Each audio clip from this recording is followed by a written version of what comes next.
Assalamualaikum warahmatullahi wabarakatuh. Alhamdulillah, semuanya kabarnya sehat?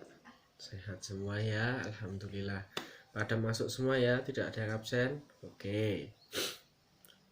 Pertemuan kemarin Bapak memberikan tugas pada kalian semua, yaitu membaca atau mempelajari sebentar tentang Khulafatur Rasyidin. Ada yang sudah membaca atau semuanya ada belum? Kalau udah ada yang baca, Bapak mau bertanya, Khulafatur Rasyidin ada berapa? Ya, betul ada 4. Sebutkan siapa saja. Ya, Abu Bakar As-Siddiq, Umar bin Khattab, ya Utsman bin Affan, ya dan terakhir Ali bin Abi Thalib. Oke, semuanya sudah siap untuk menerima pelajaran? Sudah? Ya, baik-baik. Semuanya keluarkan bukunya. Nah, kalau sudah keluarkan bukunya, Bapak ingin mempresentasikan presentasi dari Bapak, pelajaran dari Bapak. Nah, didengar ya, didengar dan diperhatikan. Oke? Ya. Yang pertama adalah Khalifah Abu Bakar As-Siddiq. Siapa yang tahu Khalifah Abu Bakar As-Siddiq?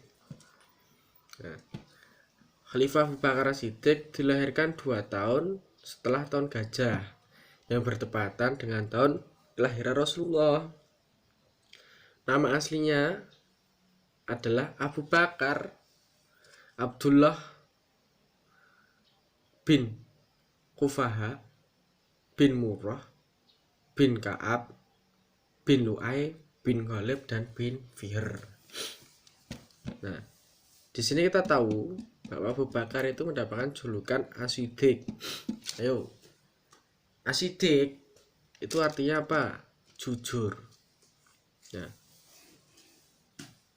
Abu Bakar menerima ini ketika Rasulullah SAW diisrakan dari Masjidil Haram ke Masjidil Aqsa dan dimi'rajkan Masjidil Aqsa menuju Suratul Muntaha. Banyak orang-orang yang mendustakan kebenaran peristiwa tersebut. Namun Abu Bakar menjadi orang yang pertama kali mengimani, sehingga beliau mendapatkan julukan As-Siddiq. Nah, sekarang kita akan masuk ke pengangkatan Abu Bakar Siddiq menjadi khalifah. Abu Bakar Siddiq diangkat setelah Rasulullah SAW meninggal. Nah, dalam wafatnya Rasulullah SAW, para umat muslim bergejolak kacau. Semuanya kacau balau, bimbang, dan sampai Umar bin Khattab pun tidak percaya bahwasannya Abu Bakar itu Rasulullah SAW itu meninggal. Nah, di dalam kekacauan tersebut, kaum Ansor, kaum Muhajirin bertemu di Sakifah Bani Sa'idah untuk mengadakan rapat pimpinan selanjutnya. Nah, dari Bani Ansor itu mengajukan Abu Ubaidah. Nah, dalam hal tersebut Abu Bakar mendengar dan Umar pun mendengar, menuju ke tempat tersebut. Abu Bakar datang dan memutuskan untuk memilih Umar atau Abu Ubaidah, karena harus ada pemilihan dari Bani Muhajirin Umar, dari Bani Ansor Abu Ubaidah. Nah, lalu Umar membantah, ya Abu Bakar, bahwasanya Rasulullah pernah menunjuk engkau untuk menjadi imam sholat, dan maka dengan itu lebih pantas dirimulah yang menjadi pemimpin selanjutnya. Semuanya pun bersetuju dengan alasan Umar bin Khattab untuk memajukan Abu Bakar Siddiq menjadi khalifah. Abu Bakar diikuti oleh kaum muslimin dalam waktu 2 tahun 3 bulan 10 hari dan wafat pada 21 Jumadil Akhir tahun 13 Hijriah. Substansi dan strategi dakwah Abu Bakar. Abu Bakar, adanya pemimpinan Abu Bakar juga terjadinya peristiwa yang namanya Riddah. Riddah itu adalah banyaknya orang-orang yang murtad karena ditinggalnya Rasulullah SAW. Ada juga yang tidak mau zakat tapi masih sholat, ada yang murtad. Nah, dengan kejadian tersebut Abu Bakar menyuruh Khalid bin Walid untuk memerangi yang para murtad-murtad tersebut dan disebut dengan perang Riddah. Yang kedua, peristiwa lagi adalah memodifikasi Al-Quran. Karena perang Riddah tersebut banyak penghafal Al-Quran yang meninggal dunia, yang wafat. Oleh sebab itu Abu Bakar membukukan Al-Quran. Nah, ditunjuklah Zaid bin Sabit menjadi pemimpin pengumpul ayat-ayat Al-Quran karena Zaid adalah pemuda yang cerdas dan berpengalaman. Nah, perluasan wilayah. Yang ketiga, perluasan wilayahnya dari substansi. Wilayah Abu Bakar, wilayah Islam sangat menjadi luas sampai mengirim ke wilayah Syam. Dan Abu Bakar mempunyai 5 divisi. Yang pertama Abu Baidah dikirim ke Hims dan Huma. Yang kedua Yazid dikirim ke Damaskus. Yang ketiga Syuraibil Hasanah dikirim di Yordania. Keempat Amr bin As ke Palestina. Dan kelima Ikrimah menjadi pasukan yang siap siaga. Nah, itu tadi Abu Bakar bin Khattab, Abu Bakar As-Siddiq. Nah, dari Abu Bakar As-Siddiq kita tahu bahwasanya beliau mengalami masa-masa yang sulit karena ditinggal Nabi Rasulullah SAW, banyak pemberontakan, banyak kemurtatan, dan juga beliau memperluas wilayahnya dan juga memodifikasi Al-Quran menjadi satu buku. Kita lanjut ke Khalifah Umar ibnu Khattab. Umar bin Khattab lahir 13 tahun setelah kelahiran Rasulullah. Jadi Umar itu lebih muda ya. Nama lengkapnya Umar bin Khattab bin Nufail bin Adi bin Ka'ab bin Lu'ay. Umar menghabiskan separuh waktunya dalam perjalanan masa jahiliyah sebelum masuk Islam. Ia termasuk orang yang bijaksana, bicara fasih, penyantun, kokoh dan gigih mempertahankan suatu tentang adat istiadat. Banyak yang berpendapat Umar masuk Islam karena doa Rasulullah SAW. Doanya Rasulullah SAW, ya Allah, muliakanlah Islam dengan orang yang paling engkau cintai dan orang yang dengan kedua orang ini yaitu Abu Jahal bin Hisham atau dengan Umar bin Khattab. Nah, lalu terpilihlah Umar bin Khattab untuk masuk Islam. Kalian tahu Umar bin Khattab mendapatkan gelar Al-Faruq. Apa arti Al-Faruq? Silakan untuk murid-murid. Nah, Al-Faruq artinya pembeda.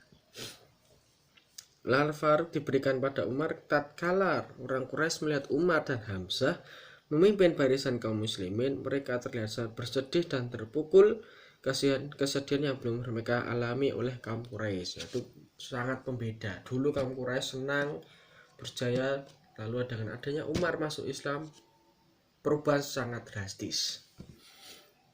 Pengangkatan Umar bin Khattab. Nah, pengangkatan Umar bin Khattab ini berbeda dengan pengangkatan Abu Bakar Siddiq. Umar bin Khattab ini dipilih oleh Abu Bakar, namun dengan berbagai cara untuk memilih Umar. Yang pertama, ketika itu Abu Bakar setelah merasakan bahwa dirinya mau meninggal, Abu Bakar mengumpulkan sahabat-sahabat untuk berdiskusi siapa yang pantas untuk melanjutkan Abu Bakar. Setelah berdiskusi, tidak ada jawaban, nihil, dikembalikan pada Abu Bakar. Nah, dengan itu Abu Bakar berdiskusi lagi dengan 3 orang, Utsman bin Affan, Ali bin Abi Thalib, dan Abdurrahman bin Auf. Untuk Abu Bakar meyakinkan bahwa saya memilih Umar. Bagaimana pendapat mereka bertiga tentang Umar?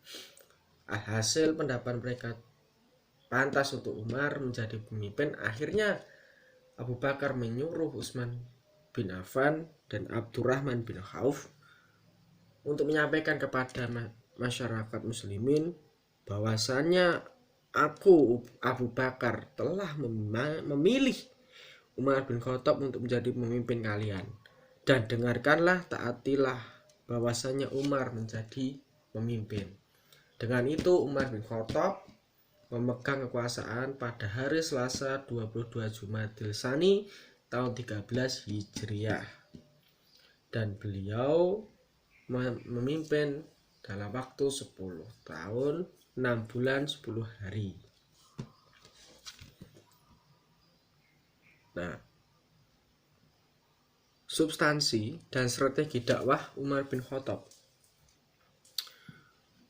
Di masa Umar bin Khattab, gelombang ekspansi atau wilayah Islam sangat meningkat drastis. Dari Damaskus, Syria, dari Mesir sampai Irak. Nah, sebab itu kekuasaan Umar sangatlah banyak. Dengan itu Umar memiliki strategi kepemimpinan, yaitu mengatur administrasi negara, mengeluarkan undang-undang, dan membentuk departemen. Ya.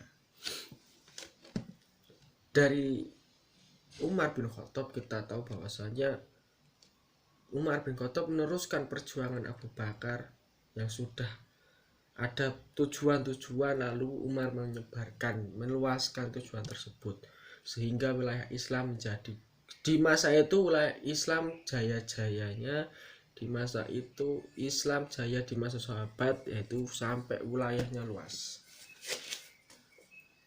Nah, kekhalifahan Utsman bin Affan, kita masuk ke dalam Utsman bin Affan ya. Utsman bin Affan lahir di Mekah 5 tahun setelah tahun gajah. Ini lebih tua dari Umar. Nama lengkapnya adalah Utsman bin Affan bin Abdul As bin Umayyah bin Abdi Syam bin Abdi Manaf bin Qusay bin Kilab. Nasabnya bertemu dengan Nabi Muhammad pada Abdul Manaf. Pada masa jahiliyah, Utsman bin Affan sangatlah orang termuka. Dia sangat kaya raya. Beliau menguasai ilmu yang berkembang di zaman masa jahiliyah.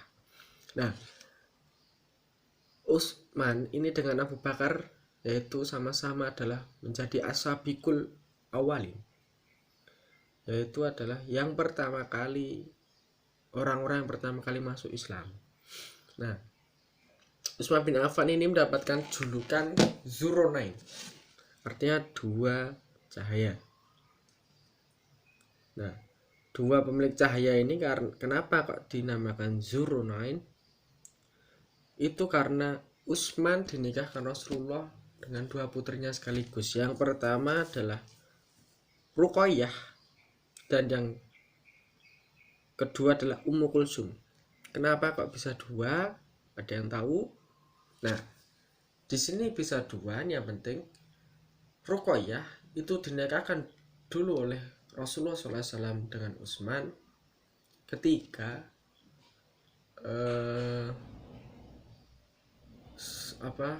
ketika umur muda dinikahkan, lalu Ruqayyah meninggal ketika saat perang Badar.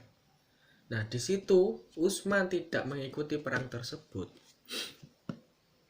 Nah, setelah merawat Ruqayyah, setelah itu Rasulullah SAW menikahkan Ummu Kulsum kepada Utsman. Nah, jadilah gelar tersebut yang didapat Utsman bin Affan, yaitu Zuronain, pemilik 2 cahaya. Utsman bin Affan terkenal sangat dermawan. Seperti contohnya ketika perang Tabuk, semua hartanya dinafkahkan, diinfakkan kepada Islam. Pengangkatan Utsman bin Affan. Utsman bin Affan itu dipimpin diangkat ketika Umar bin Khattab mau meninggal. Umar bin Khattab pun melakukan metode dari Abu Bakar dan metode setelah meninggalnya Rasulullah untuk mengangkat pemimpin. Contoh seperti ini. Seperti ini contohnya. 6 sahabat dikumpulkan oleh Umar, yaitu adalah sahabat Ali, Utsman, Abdurrahman, Sa'ad, Zubair, Tolhah. 6 sahabat tersebut. Nah, disuruh bermusyawarah. Namun Umar bin Khattab tidak memilih seperti halnya Abu Bakar. Dia memasrahkan musyawarah tersebut. Nah, dari musyawarah tersebut terpilihlah Utsman bin Affan. Utsman bin Affan menjadi khalifah pada hari Senin 28 Zulhijjah tahun 23 Hijriah. Nah, lamanya pemerintahan Utsman 12 tahun. Beliau meninggal 18 Zulhijjah tahun 35 Hijriah. Nah, substansi dan strategi Utsman bin Affan memperluas daerah sampai ke daerah Eropa dan Afrika, yaitu Armenia, Tunisia, Cyprus, Mesir, Irak, Rhodes, Persia. Nah, dan juga dari modifikasi Al-Quran disempurnakan lagi dalam Utsman bin Affan, dibukukan Al-Quran dan dilakukan penyeragaman Al-Quran dan menjadi Quran Utsmani yang sekarang disebut Quran Utsmani. Dan mushaf yang lainnya tidak diberlakukan. Oleh karena itu pembukaan Al-Quran ini sampai sekarang terkenal, yaitu adalah kitab mushaf Utsmani. Nah, dari Utsman bin Affan kita dapat menyimpulkan bahwasanya kita harus menjadi orang yang dermawan. Menjadi dermawan untuk keperluan agama, keperluan negara, keperluan keluarga, terutama keperluan sosial masyarakat. Nah, di sini setiap hari kita harus melakukan dermawan. Karena hal itu kita bisa lebih dekat pada Allah. Nah, yang terakhir keempat khulafah terakhir yaitu adalah Ali bin Abi Thalib. Ali bin Abi Thalib lahir 13 Rajab tahun 600 pada hari Jumat. Ali nama lengkapnya adalah Ali bin Abi Thalib bin Abdul Muttalib bin Hashim bin Abdi Manaf bin Qusay bin Kilab bin Murrah bin Ka'ab bin Lu'ay. Nah, Ali ini juga termasuk As-Sabiqul Awwalin, yaitu di kalangan anak-anak. Jadi Abu Bakar, Utsman, dan Ali. Ali sejak kecil diasuh oleh Rasulullah SAW dan dididik langsung oleh Rasulullah SAW sehingga memiliki ilmu dan akhlak yang sangat mulia dan terpuji. Ali selalu mengikuti kemanapun Rasulullah SAW. Bahkan Ali rela mempertaruhkan nyawanya ketika Rasulullah hijrah ke Madinah. Ali tidur di pembaringan Rasulullah SAW. Ali mendapatkan julukan Babur Rahmah, babu ilmu, pintunya ilmu, dan Asadullah, singanya Allah, karena keluasan dan dalaman ilmu yang dimilikinya serta kepiawaiannya. Rasulullah berkata, aku adalah gudangnya ilmu, sedangkan Ali adalah pintunya ilmu. Setelah meninggal Rasulullah, beliau menjadi tempat para sahabat untuk meminta pendapat. Beliau memiliki sikap penyayang dan dermawan. Pengangkatan Ali bin Abi Thalib. Pasca peristiwa pengupahan Utsman bin Affan yang akhirnya ditusuk Utsman bin Affan meninggal, para sahabat mengutarakan pendapatnya untuk Ali menjadi pemimpin selanjutnya karena Ali lah yang pantas. Namun Ali bin Abi Thalib menolak. Beliau belum mengambil tindakan apapun hingga akhirnya para sahabat pun mendesak untuk Ali menjadi khalifah karena keadaan kacau, karena di situ banyak pemberontakan, karena di zaman itu banyak sekali yang ingin menjadi khalifah. Jadi Utsman bin Affan punya keluarga itu keluarganya ingin jadi khalifah. Akhirnya Ali menjadi khalifah pada tahun 665 Masehi 24 Juni di Masjid Nabawi. Masa pemerintahan Ali penuh dengan gejolak yang disebabkan konflik internal. Peristiwa ini mengakibatkan subuh tanggal 17 Ramadan 40 Hijriah Ibnu Maljam menikam Ali. Hingga akhirnya Ali meninggal 20 Ramadan dan dimakamkan di Kufah. Beliau meninggal pada usia 63 dan menjadi khalifah selama 4 tahun 9 bulan.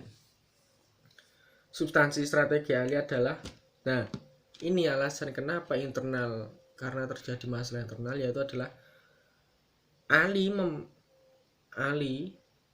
itu ada dua pemberontak, yaitu adalah perang Jamal antara Ali dan Aisyah dan perang Siffin antara Ali dan Muawiyah. Ali itu memecat kepala-kepala daerah dekat Utsman, kemudian mengirim kepala daerah baru yang menggantikan, karena kepala-kepala tersebut adalah keluarga-keluarga dari Utsman. Yang kedua, mengambil kembali tanah-tanah yang dibagikan Utsman pada kerabat dengan jalan yang tidak sah. Demikian juga hibah atau pemberian Utsman yang tidak beralasan diambil kembali untuk dikuasai negara. Dari keempat khulafaur rasyidin kita dapat mengambil hikmah bahwasanya di setiap masa itu mesti membuat sebuah sejarah yang sangat penting, meninggalkan jejak yang sangat membekas. Seperti halnya Abu Bakar meninggalkan jejak, yaitu adanya kemurtadan, itu jejak di Abu Bakar. Yang kedua, Umar meninggalkan jejak kekuasaan yang sangat melebar luas di Utsman bin Affan. Di masa itu kita tahu bahwasanya kita ada Quran, yaitu Quran Utsmani yang dibikin sampai sekarang dibaca oleh umat muslim, dan Ali bin Abi Thalib, yaitu adalah adanya kekacauan internal. Internal ini kita tahu bahwasanya ketika kita berkuasa, ketika kita memimpin, janganlah kita memberikan jabatan kepada keluarga-keluarga kita. Nah, karena itu KKN itu tidak perlu, korupsi, kolusi, dan nepotisme. Nah, di zaman Utsman itu seperti itu.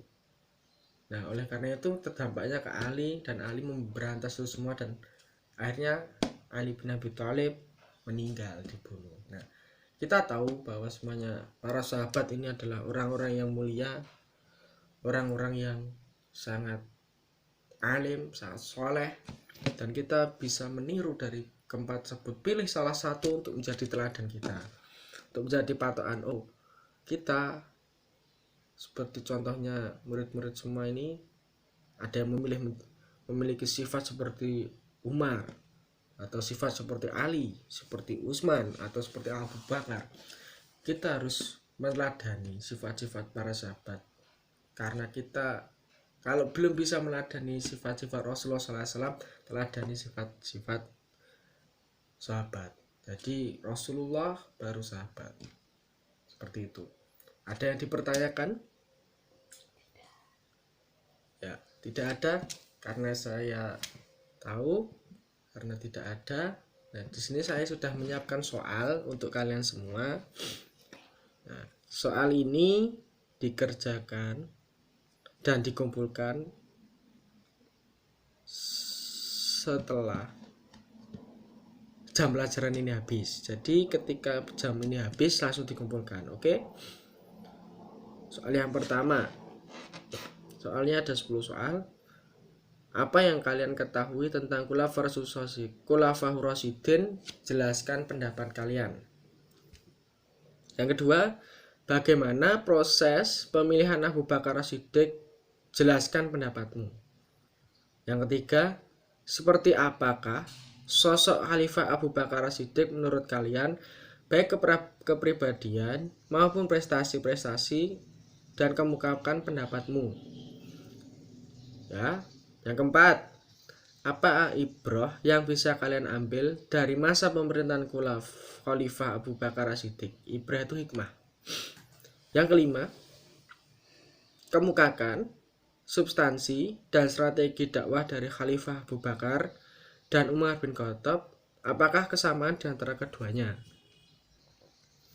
Yang keenam, kemukakan pendapat kalian tentang gejolak apa saja yang dialami pada masa pemerintahan Khalifah Utsman bin Affan. Yang ketujuh, bagaimana proses pemilihan Khalifah Utsman bin Affan dan Ali bin Abi Thalib, kemukakan persamaan dan perbedaannya. Yang kedelapan, apa ibrah yang bisa diambil dari masa pemerintahan Khalifah Utsman bin Affan? Yang kesembilan, buatlah peta konsep tentang perluasan wilayah yang dicapai pada perkembangan Islam masa Khulafaur Rasyidin. Yang terakhir, 10, buatlah peta konsep tentang substansi dan strategi dakwah pada masa Khulafaur Rasyidin. Ya, karena ini waktu masih ada, tolong dikerjakan dan diselesaikan. Bapak tunggu. Nanti kalau belum selesai ya dikerjakan. Terakhir sampai jam pulang sekolah dikumpulkan di kantor ya. Semoga kita semua di sini kita tahu bahwasanya kita harus meneladani perbuatan, sikap-sikap dari para sahabat. Oke, itu saja. Semoga semuanya tetap sehat. Bapak tunggu di kantor, dikerjakan, saya tinggal. Jangan rame, saya tunggu. Terima kasih semuanya. Wassalamualaikum warahmatullahi wabarakatuh.